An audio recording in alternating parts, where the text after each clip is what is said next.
Hey guys, welcome back. So in this video, I'm going to show you how to change aspect ratio in Google Flow. So what you see now, basically uh, here in this clip, we can't change the aspect ratio uh, dynamically mid-clip because it must be set up at the start of generation cycle. So what we are going to do and how we can change it is basically right here in this prompt where you see at the bottom this video. If you click on it, you will see here the aspect ratio. So right here we can change it.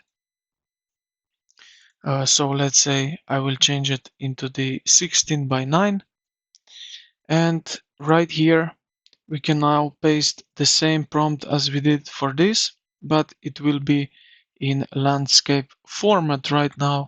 So yeah, we need to wait a few moments. And just like that, as you can see, we have now our astronaut on in this 16:9 aspect ratio.